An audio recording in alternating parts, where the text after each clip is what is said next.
Hey everyone, welcome to another episode of the Responsibility Quotient podcast. My name is Katherine Kowalchuk and it is May the 23rd, 2024. Today I have as my guest Dr. Regina Watteel. She's the author of this book, Fisman's Fraud. And if you have not had the opportunity to read it, I encourage you to do so. This is been making the rounds and getting a lot of attention because what Dr. Watteel uncovers is the fraudulent study done by David Fisman of the University of Toronto, I believe, as well as two of his colleagues. And it's important because the study was based on a mathematical analysis and not on real world data, and received a lot of backlash when it was first published. And despite the backlash, the journal did not take it down. And instead, the government doubled down by using that study to justify the implementation of the lockdown measures and forced vaccination of Canadians. So let me tell you a little bit more about Dr. Regina Watteel. She holds a PhD in statistics from the University of Western Ontario, as well as a master's in science in statistics and a bachelor of science in mathematics and physics from McMaster University.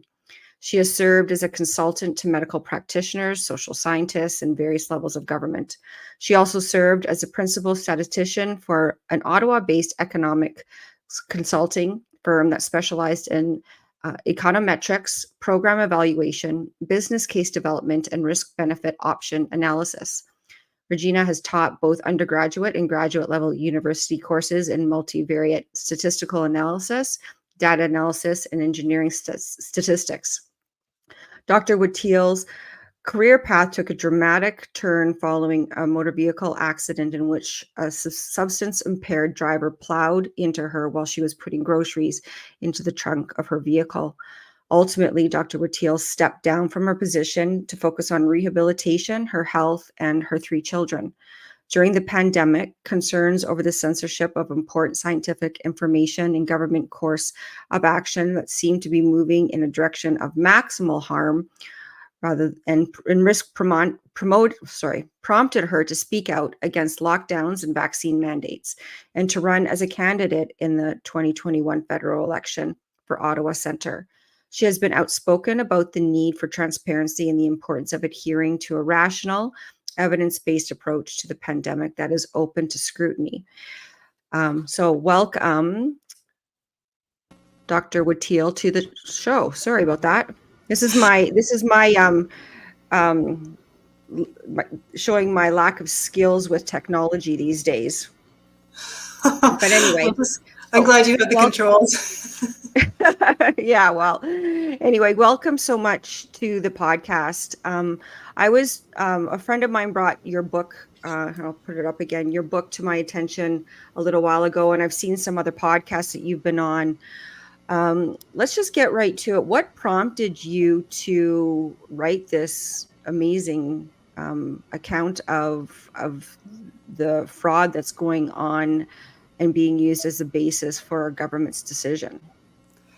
Well, I didn't set out to write the book. I set out to have the study retracted and to basically set the record straight, because the study was used in Parliament to justify the mandates and travel restrictions. But when it became clear that the top institutions were not willing to do anything except endorse the study, and when I couldn't get anywhere with the Ontario Provincial Police as well, I decided I had no choice but to write the book. So really it was basically a last resort after going through the process and realizing the establishment really wasn't going to do their job. So in the book you set out that you had written the journal. In which journal was the study first published? The study was published. The study was published in April of 2022, just after the Omicron wave, and it was published in the Canadian Medical Association Journal. So at that time, it was pretty obvious that the vaccines didn't curtail transmission at all. We had the big Omicron wave. Ontario data showed that it was the vaccinated that actually dominated the cases and that they had higher rates than the unvaccinated. And we had, just months before that, we had the trucker convoy here in Ottawa protesting the mandates and travel restrictions.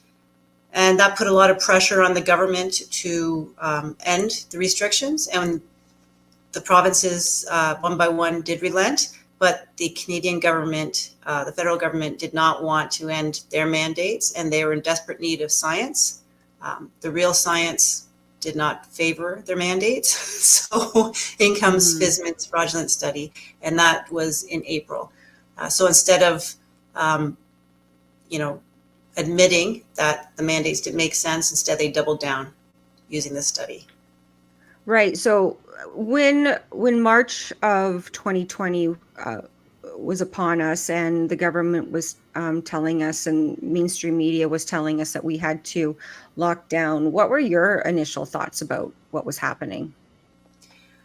Well, before the 2 weeks to flatten the curve was announced, I wasn't really paying too much attention to what was going on in China. I mean, I had heard I've seen this stuff on the internet and everything else, and I wasn't too worried about it at that time. But as soon as Premier Ford in our provinces announced that they were going to extend, going to put the lockdowns in for 2 weeks after the March break here in Ontario, I couldn't believe it. I was just on my way to grab a coffee. It came in over the radio. When I got home, I fired up my laptop and started getting all the data I could to see what was going on. So my initial response was just to do a quick analysis to see what the risk was, because it was a very drastic measure. And I do have, older parents that were quite vulnerable, and I have siblings in healthcare. So I just wanted to get a feel for what was going on. So I did my own quick analysis. Right away, I was pretty relieved to see that my kids were not going to be at very high risk. It was very, very low risk for children. I wasn't too worried about my husband and myself. Most people were at fairly low and manageable risk. So I was really only concerned at that time with my aging parents. So I put all my efforts into just figuring out how to safeguard them. So that's where my mindset was at the time.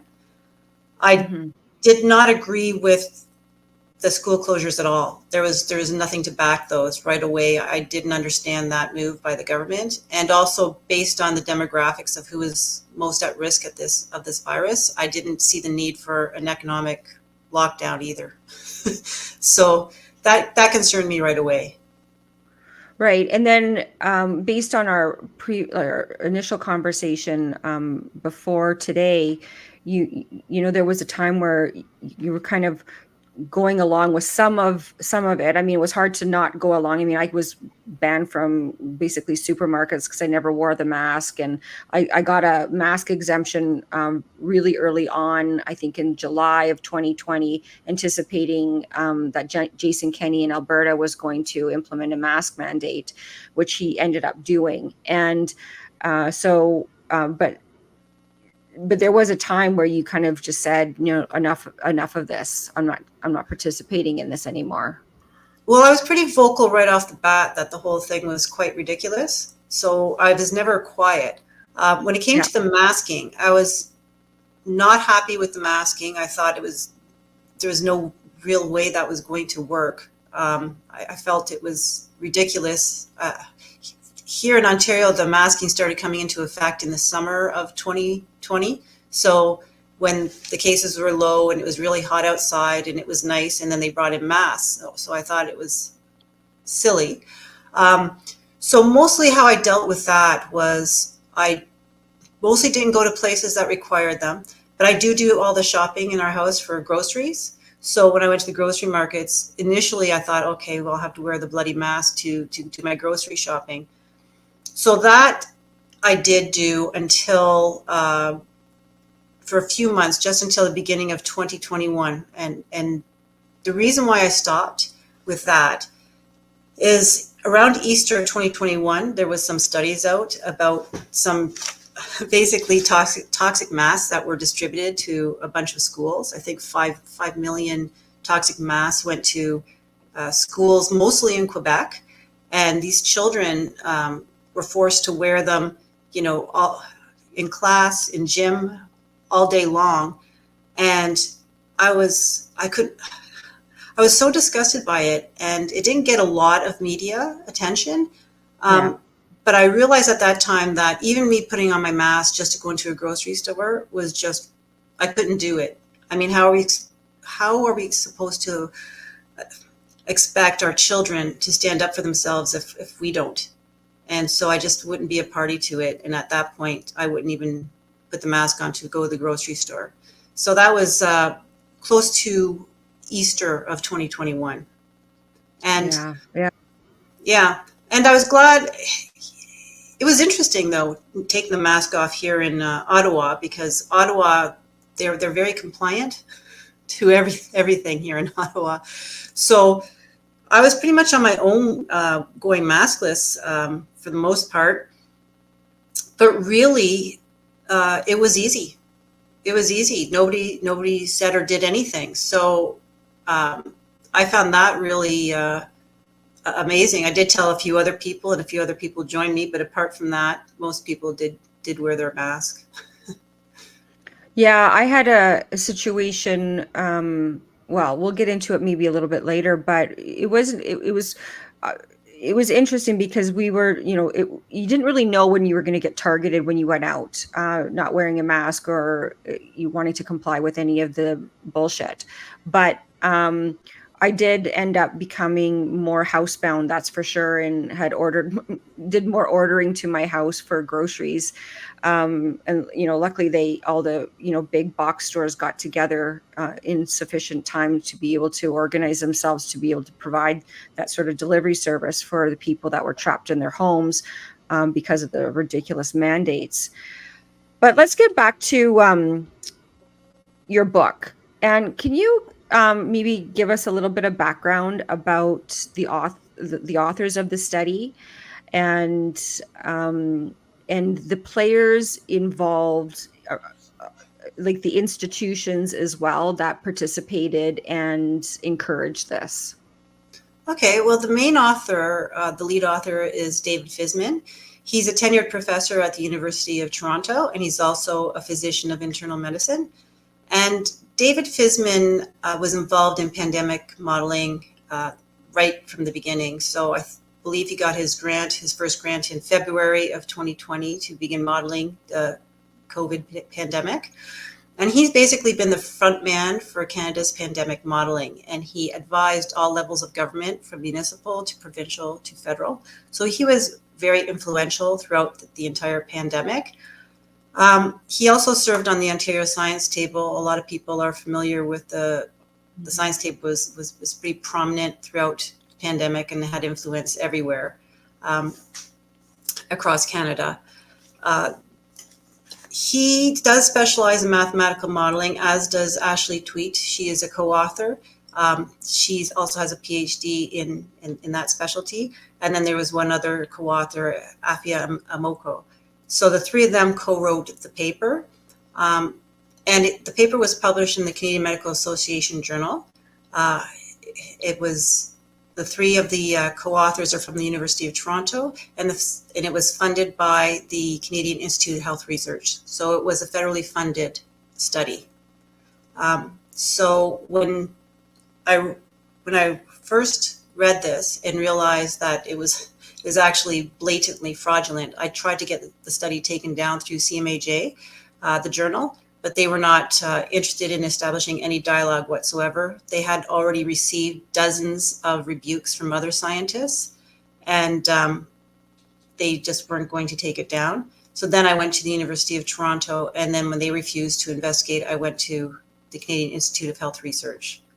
And So when you say you went to were you writing them? Were you calling them? What kind of dialogue did you have with them? So for all of them, I would write letters and send them by email, and also couriered. So generally, I would write to each of them 3 times. So first to ask to take the study down, and then with CMAJ, I also wrote a report that I went through the entire study and looked at all the problems with it and gave them a full critique. And I also sent that to University of Toronto. But with each of them, I went back and forth several times. So with the journal, they didn't say anything other than we got your material, but then they didn't say anything else.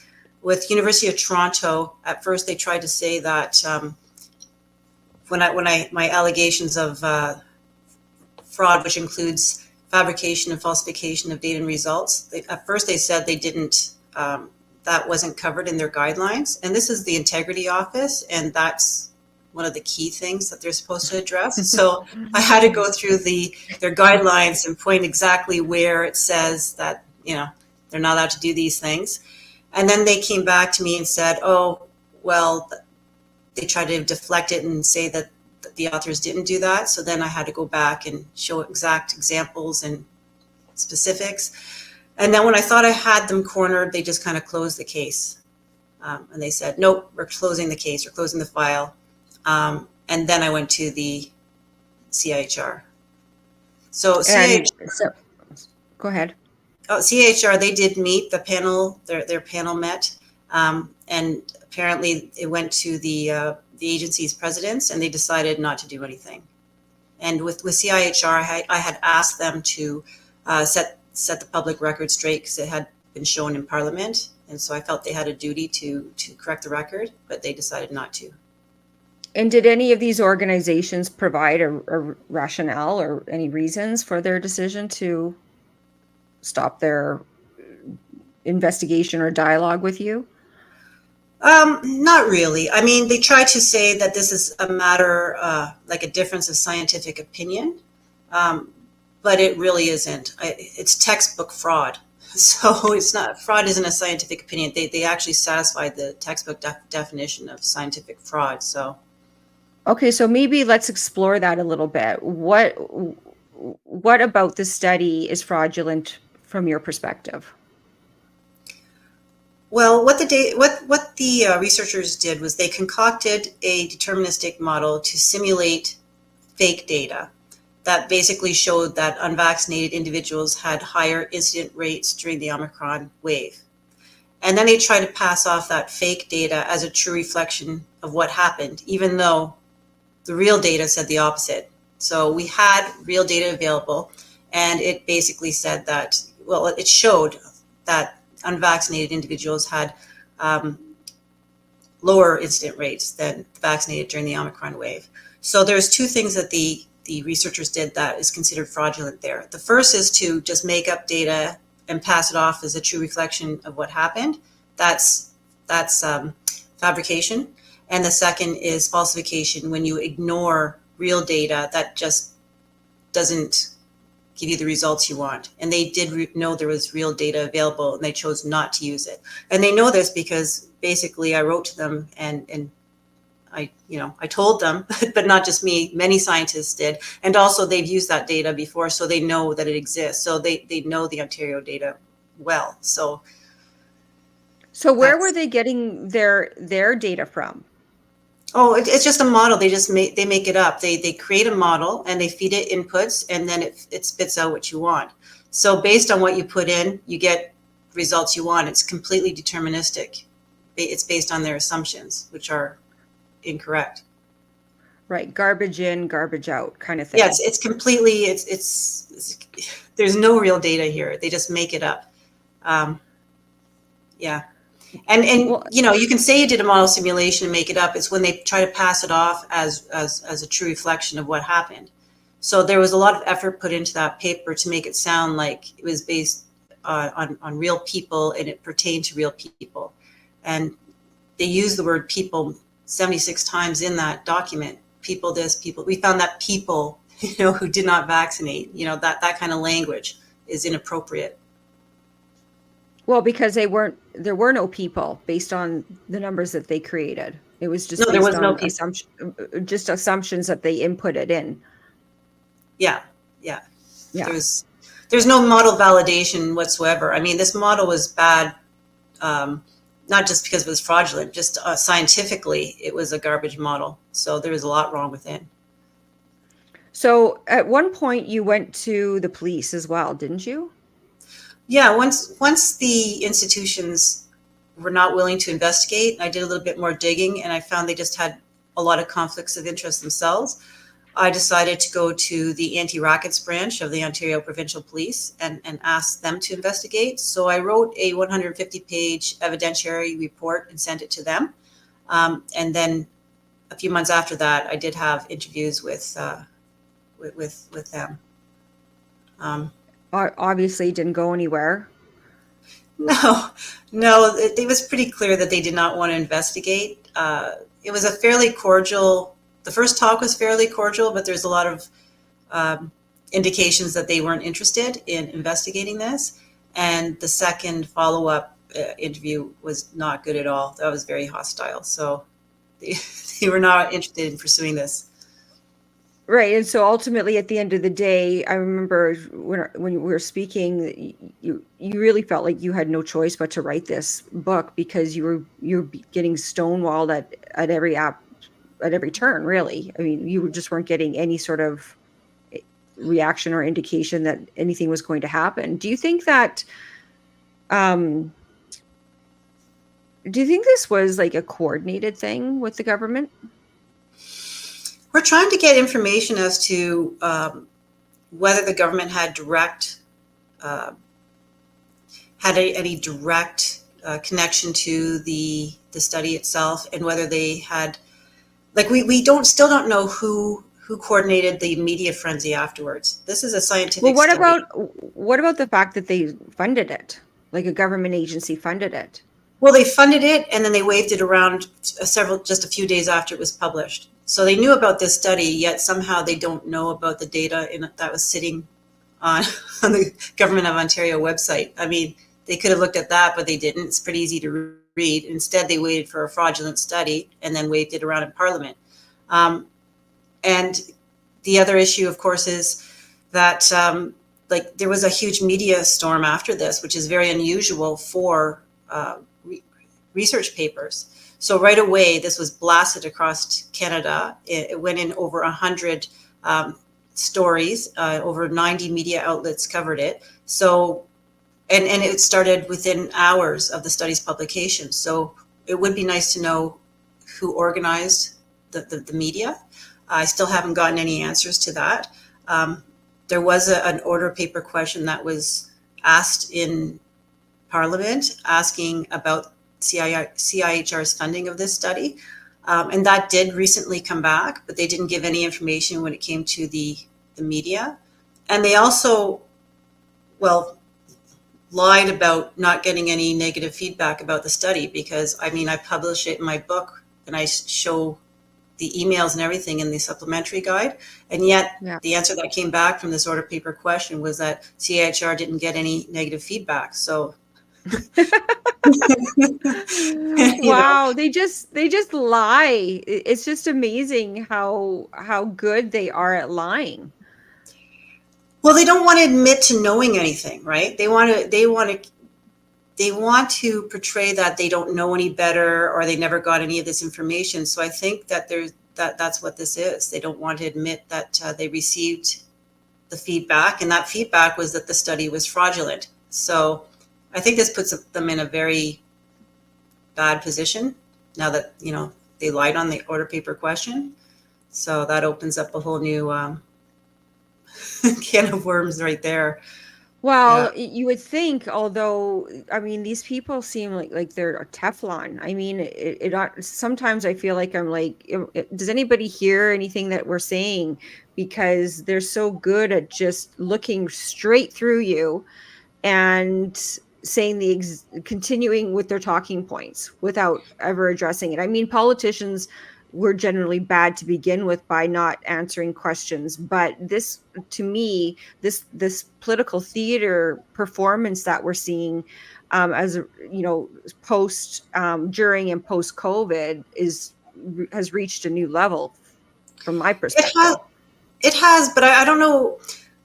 It may appear that they're Teflon and things don't stick to them, but I see them as becoming more and more vulnerable, actually, because they're doing a lot of things that are opening them up to. They can I think they're going to get in trouble for doing a lot of the things that they're doing. They're not going to be able to continue the way they are. Uh, that's my feeling right now. I look at David Fisman, for example, and yes, they didn't take down his study and they didn't investigate him, and he continues to put out more studies. So that is all true. And right now, he sits at the helm of the modeling unit for the Institute for Pandemics. So he gets, so he's responsible for, he's a lead for future pandemic modeling. So that's pretty bad.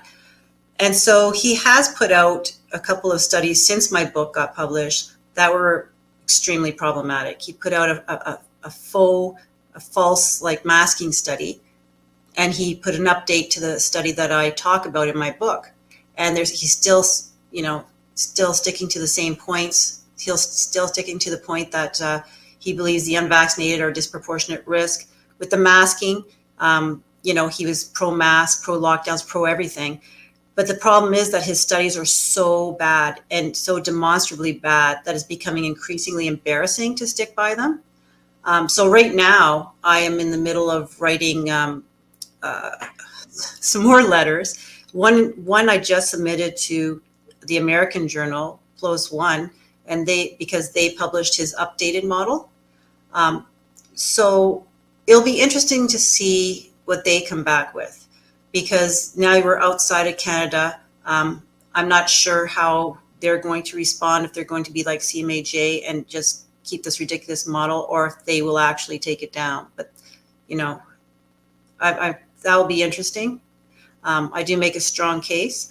And I'm now also writing to CIHR because they decided not to investigate Fisman and, look the other way. And because of that, they continue to fund fraudulent works. And now there's additional studies that are problematic that they funded. So I think it makes them look really bad.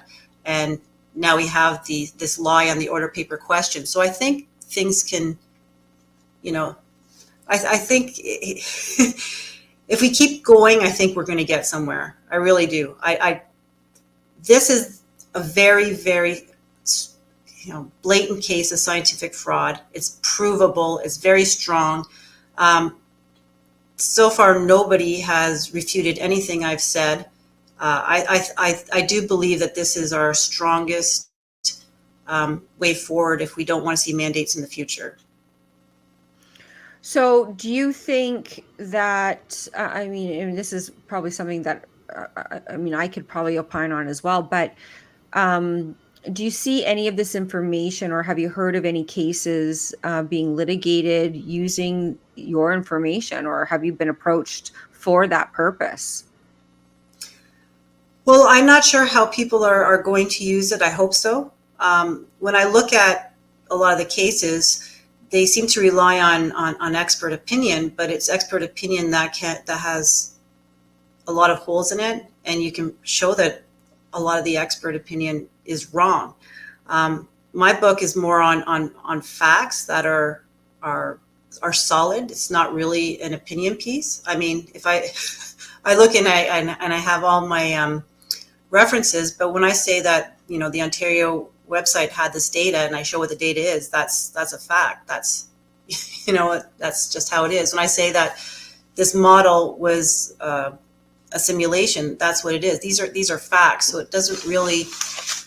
it's not really an expert opinion that way. It's a fact based. So I would almost see myself as nobody's asked me to be a witness or anything, but I would be more, I think, a fact witness.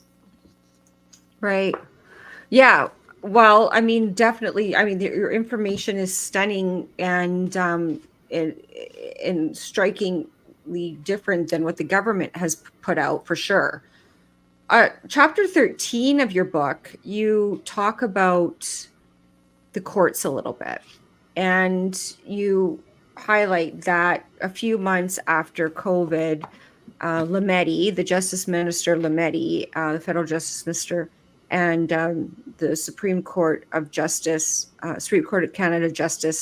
Chief Justice Wagner got together and convened a action committee with other chief justices across the country and other senior level officials and other individuals that were senior level in the judiciary. And this action committee, it's mandated, and I'll read this from your book. It was to adapt public health principles and guidelines identified by first ministers and health authorities to the unique context of courts, providing national guidance to support the restoration and stabilization of court operations in all jurisdictions.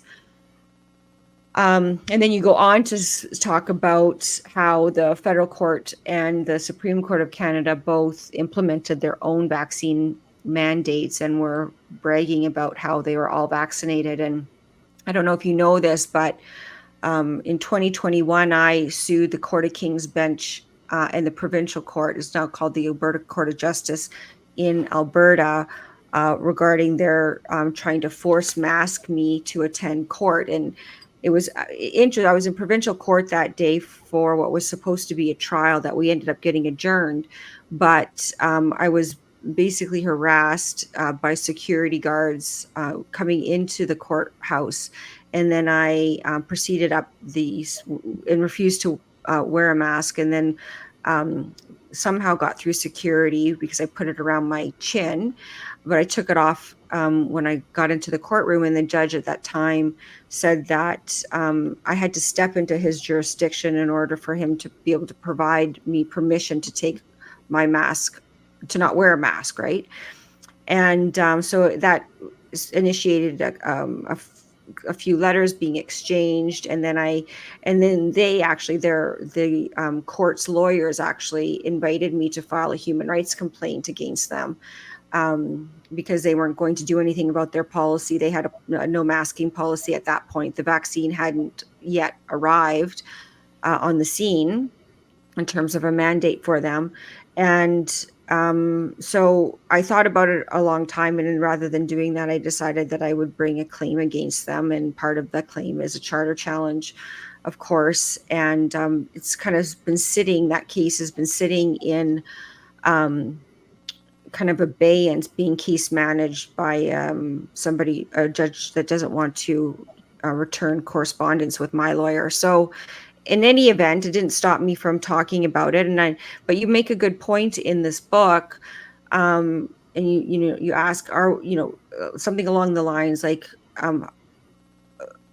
around bias and whether or not we can actually expect any level of government who will hear a COVID litigation case to be free of bias when all of the courts in Canada, the Supreme Court of Canada, the federal court, and all provincial courts that I know of, especially I know in Alberta anyway, for sure, implemented masking and vaccination mandates. And so what my case kind of highlights is that I'm suing the Court of King's Bench and the Alberta Court of Justice.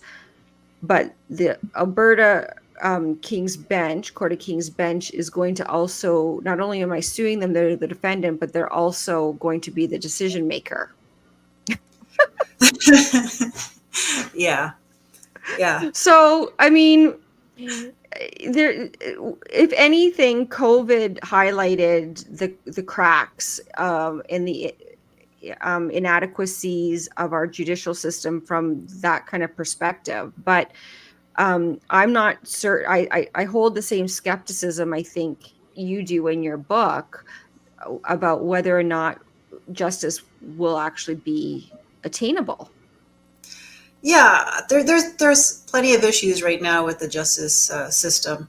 They are not open to hearing the evidence. That seems quite clear. I think with myself and many others, we were shocked that mandates were able to happen and the government was able to do what it did, because I'm not a lawyer, but I know about Section 1, and I know the Oakes test. And when I went through the Oakes test, I could see that it failed all the criteria that would be needed for Section 1 to allow for the violation of some of our rights. So yeah, it didn't pass Oakes test at all. So I couldn't believe that they were getting away with it. And then when you look into it, you see that they've never had to prove their case. They've really never had to demonstrate what was needed in order to infringe on our rights and freedoms. And the courts. I would agree with you. I would agree with you. Like the Parliament never, as far as I know and can recall, they never had No. a debate on this. They never demonstrated that there was a pandemic. They all, and so this is what's so frustrating about it is that we have these different levels of government, the executive, legislative, and judicial branch. You know, the judicial branch is supposed to keep in check the legislative and executive, and so and now we see that this action committee, as you point out, was instituted to coordinate the responses of the courts alongside the government's response. And to me, it all stinks to high heaven of collusion. Well, it looks bad. I mean, it's sad, right? I found it was sad when they did not hear the case against the travel restrictions, and they allowed that. You know, they said, "Oh, it's moot," which, you know, it's such a silly argument to say it's moot when it affected, you know, millions and millions of Canadians, and that would have been a good case to hear because they had gathered quite a bit of evidence during discoveries, and they could show that there was no science behind those restrictions at all. So that's probably why the courts didn't allow it to go through, because it would demonstrate that the government implemented an unconstitutional restriction. Well, So exactly, and especially because they had only suspended it. They only had suspended the travel mandate yeah, as justification that, okay, well, we put it back to the way it was. We don't, and I know from some of the discovery that occurred and listening to the lawyers, some of the lawyers on that case, that they, in fact, were able to demonstrate exactly what you just said. Like it was oh yeah, all nothing. yeah, they have nothing, and that's true with the mandates and restrictions right from the beginning. They never had anything. So I think they have a lot of problems when it comes to the evidence. This is why I think the Fisman case is so important, because the government never demonstrated its case, and when they were desperate for science, they relied on fraud. That's very powerful. And then we have with the Fisman case that the top research institutes went along with it. So when you have the government funding a fraudulent study and you have research institutions going along with the fraud, then obviously we need protections put in place. So I think there is a strong case to put protections in place and to not allow any vaccine mandates in the future. So I do think that we have to push this forward, and this is why I won't let this go, because this is, I think, our best. I think it's as good as it's going to get in terms of such a solid case. I agree with you. I think that it's going to be very challenging to demonstrate other legal elements related to the vaccine and harms, notwithstanding that I think that a lot of doctors and experts do agree that there are major efficacy and safety issues related to these jabs. I'm more concerned, or not more concerned, but I'm just as concerned that the World Health Organization is about to pass, or the members are about to pass an amendment to the pandemic treaty that is going to significantly, I think, influence and adversely affect our healthcare sovereignty. Well, in Canada and around the globe for those members who decide to sign on to this thing, but it didn't actually seem to matter anyway, given the current authority that the World Health Organization seemed to have anyway, because we saw around the globe a coordinated effort. We saw very similar pieces of legislation being implemented. Everybody had the same dots and plexiglass and, the bylaws and all the rest of it being implemented. And I wonder where you think what you're feeling on the streets with everyday Canadians in your circle. I know that you ran in politics in the 2021 election. I'm assuming you would have received some insight and feedback from the constituents in your riding. And do you think that based on from 2021 to now, do you think it's improving in at least that demographic that you would have been Well, campaigning in? well, in 2021, I campaigned downtown Ottawa. So I'm actually I live on the outskirts of Ottawa, but the riding that was available was downtown Ottawa.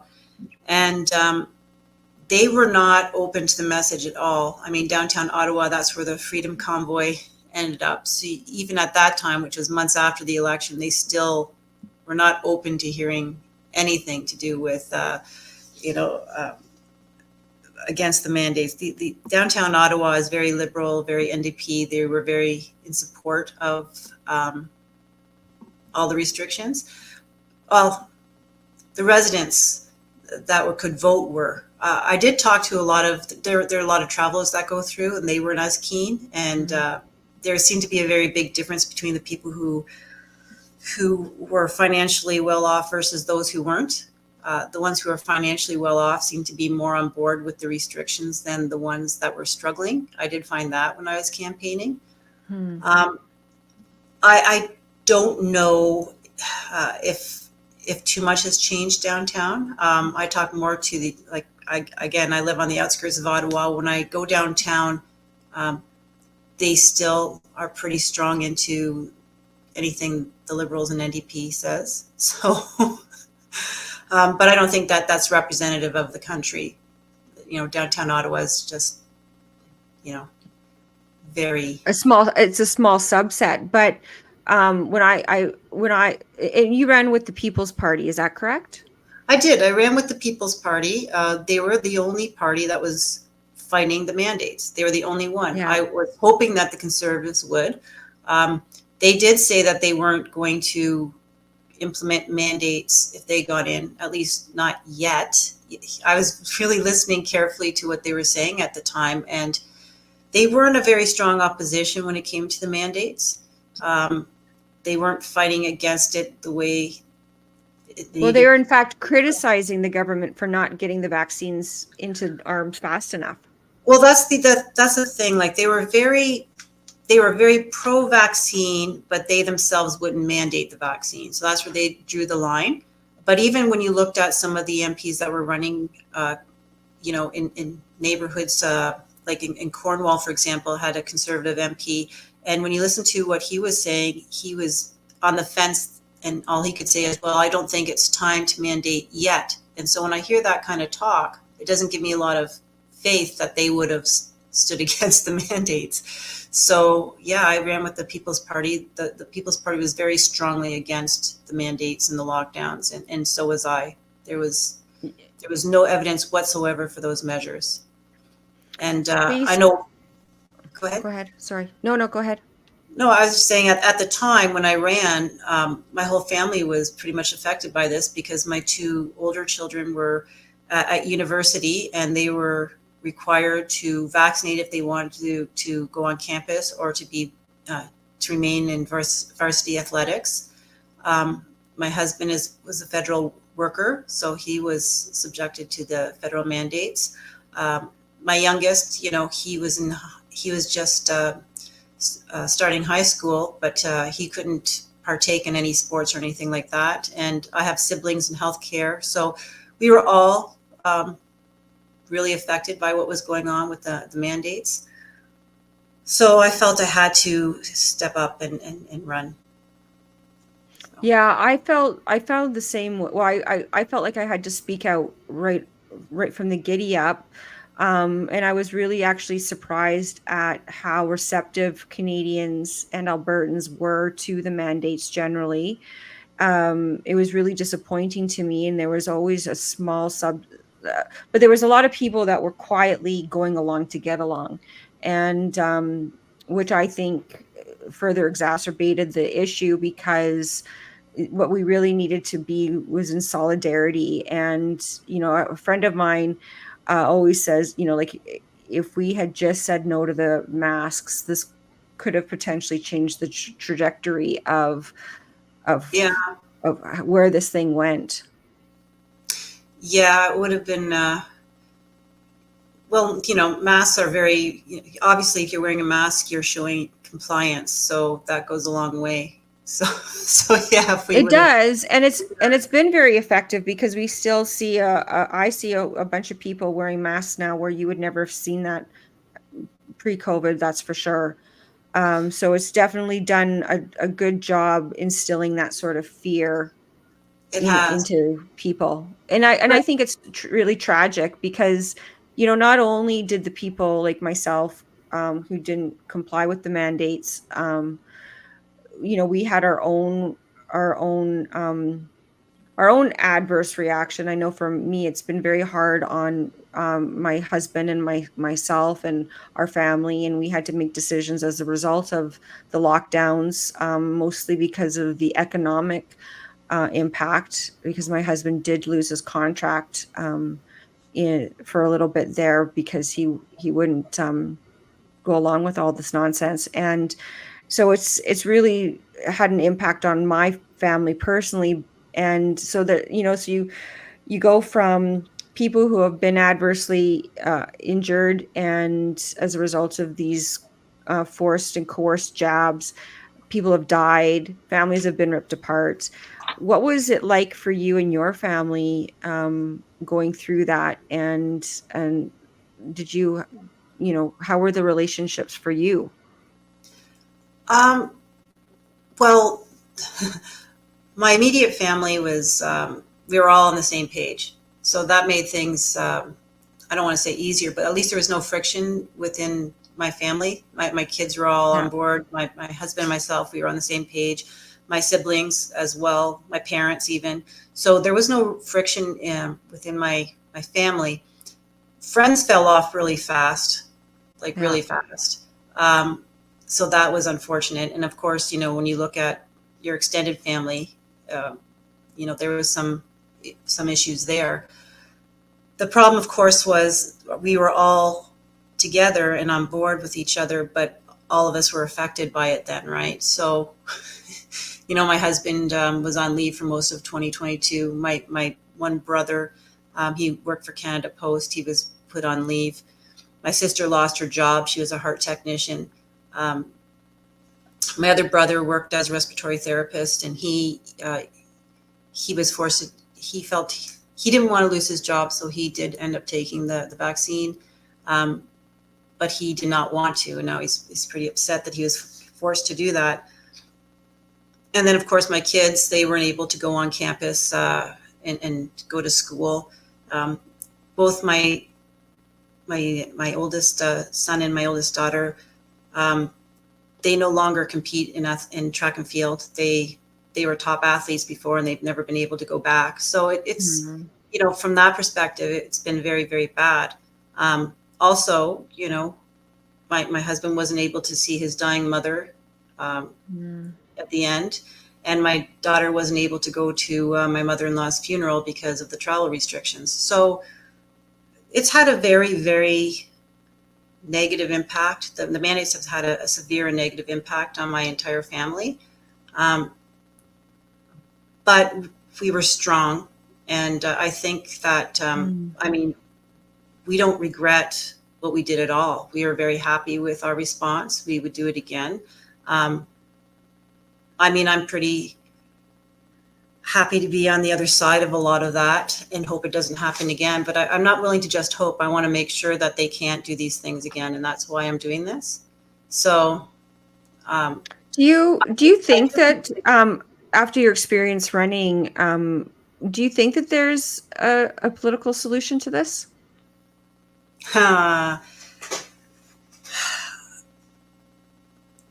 I don't think that it's wise to just cross your fingers and hope that the next person in will fix everything. I think it's going to take a lot of public pressure, and it has to come from the people. And we have to demand protections, and we have to demand change, and we have to demand accountability. And I think that we have to do that for the courts as well. Right now, the courts don't want to do their job, but I do think that public they aren't immune to public pressure. And if there's enough public pressure, I do think that we can make headway. I really do. What does a public pressure look like, though, to you? I mean, I tend to agree with you as well. I think that for me, I think it's important. And the reason why I got involved in trying to effect a political solution was because I realized that the people who get nominated in the uniparty that we have going on um, in Canada and provincially, I mean, they're all the same from my perspective. They have a different path, but the same destination.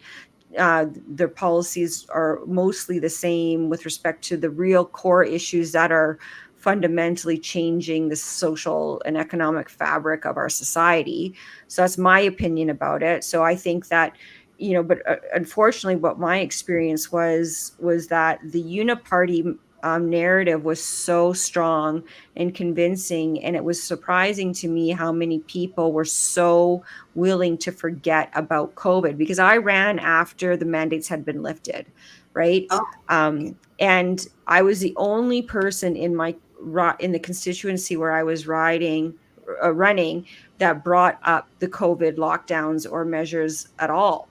And it was almost like it never happened. And it was so amazing to me that people were so, and I mean, because people were mesmerized by the Danielle Smith and the stuff that she was promising and hasn't delivered on.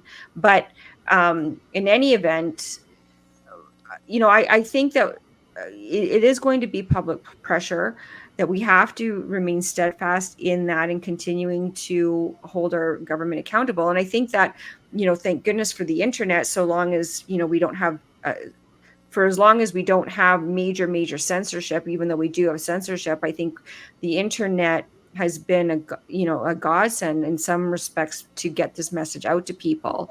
But we have a big problem with our media, and we have a big problem with this narrative that, this distinction that Canadians think, or this illusion that we've been told that we actually have a choice in a different political party. I mean, what are your thoughts on that?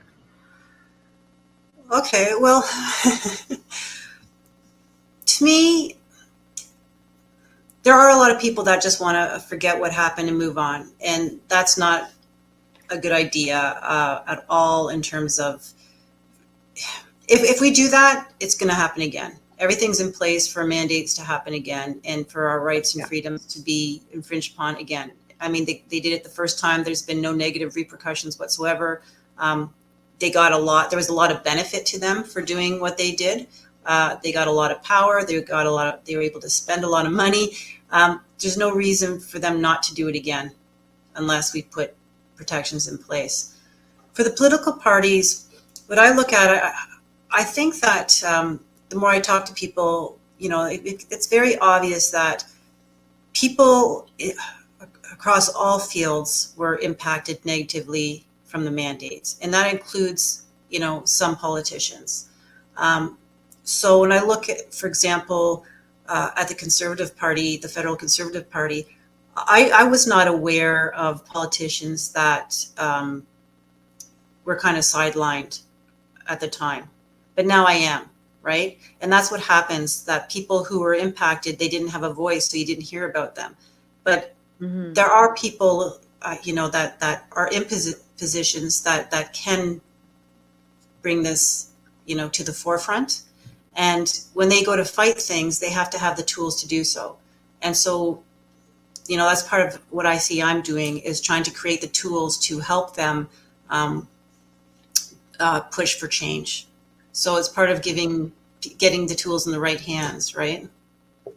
That is true. I mean, I didn't see too many politicians here in Alberta pushing back in any meaningful way. And in fact, I know a group of politicians during the time met with various doctors, Dr. Alexander, who was on the scene and still is on the scene, and McCullough and others, asking I'm gonna try to move. the Sorry, government to my please lighting is so bad stop in the this house shots. that I don't even know where to put my camera. I Oh no, apologize. It's like, oh my no, God. no, no. but it's like That's there's really I'm not sure what to do. I there you go. apologize. That's good. It's No, pretty no, bad. don't worry about that. No, it's okay. It's so distracting. I'm really sorry, but yeah, I'm gonna have to find another place in the evening.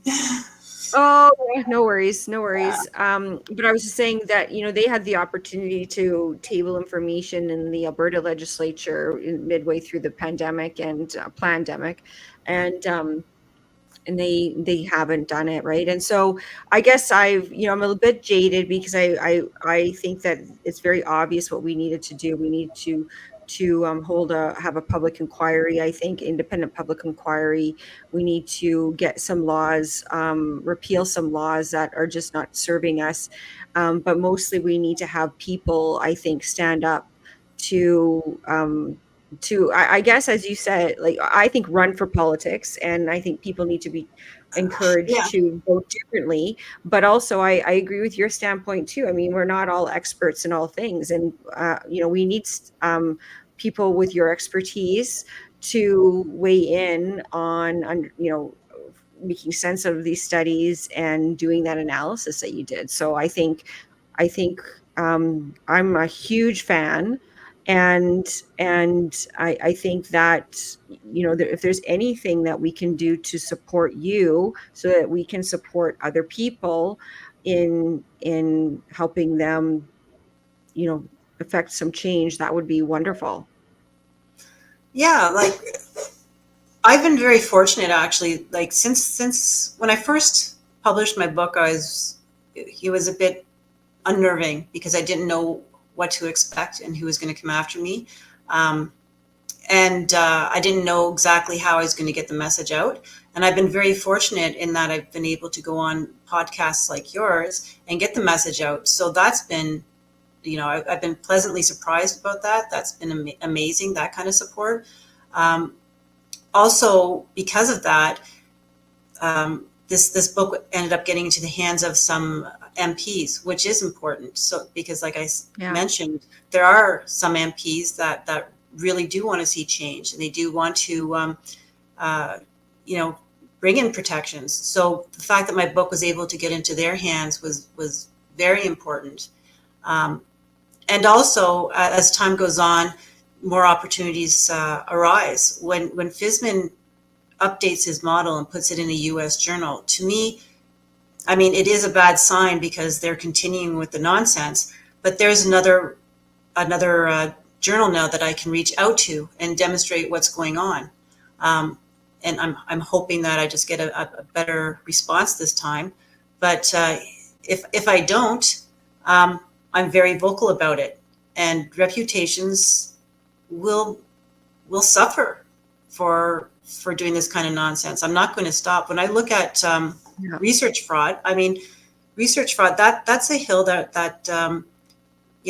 reputations should die on. They should not be promoted. They sure shouldn't be leading the way in future pandemics. It's absurd.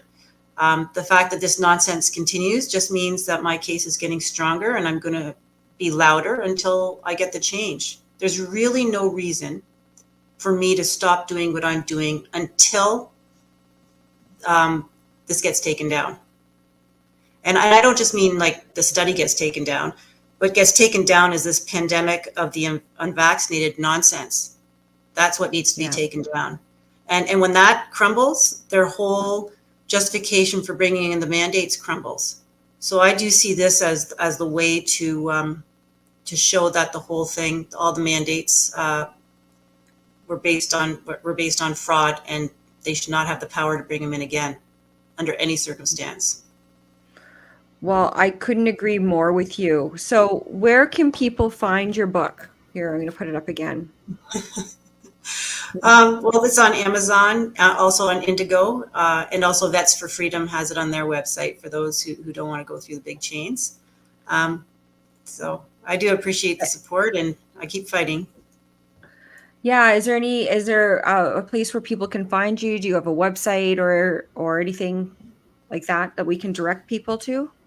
Well, my Twitter I'm most active on Twitter. It's just fast and easy. And I do have a Substack. I don't publish on Substack very often, but I do. Mhm. I have put an update there, and once in a while when I have things that are outside my book that are linked to it, I'll put it on my Substack. So I do have a Substack. But if you follow me at Regina Watteel on Twitter, that's probably where you'll see the news. Okay, yeah, I think that's where I contacted you as well. So I just wanted to say that I'm so happy that you wrote this book, and it's nice to know that there are a lot of rational people out there who are committed to the truth. And I don't know about you, but I feel like, you know, we may not be seeing the progress that we want to see right now, but I don't I know for myself that I want to be the person that people will can say without a doubt that this is a person that stood for the truth and can trust me, because this is not always going to be the way it is. And people will come and go, and these tyrants will end up failing, I do believe. But I think that it's so important to be in the truth, to remain principled in our position, and continue the fight one day at a time, one step at a time. And I think that over time we will triumph. I do believe that. I mean, I'm very happy that my family stood united in this, and my kids have learned a lot of valuable lessons. So that gives me a lot of comfort. They've been very good, and they were very strong as well. So yeah, I've been fortunate, and I do actually think, like right now, I'm very optimistic that my goals are going to succeed. I just am. I look at what I'm doing, and the hands that my stuff is getting into, and I think I'm making headway, and I feel I'm going to be successful at getting this done. I think you are too. Please, thank you very much for joining me today, and please stay in touch and let me know when if you publish another book. I mean, I'll be the first to be in line to get a copy of it. That's for sure. Thank you, Catherine. Any other departing words before we end tonight's live stream? Yeah, I mean, I think we have to be persistent. So I know it's easy to lose faith, and it's tiring, and it can be disheartening. But I think if we're persistent, that we can succeed.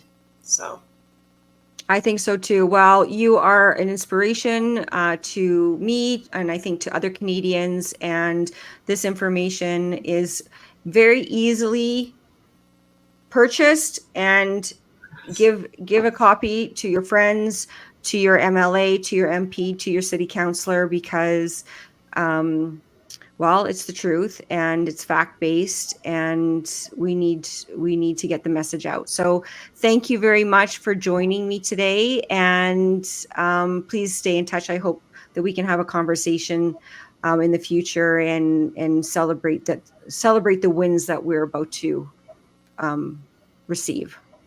oh, for sure, for sure. And like I said, I do feel good at this moment that we're going to get somewhere. So Good. any updates, Good. I'll keep you posted. Okay. Well, thank you very much, and we will talk to you soon. Thanks, Catherine.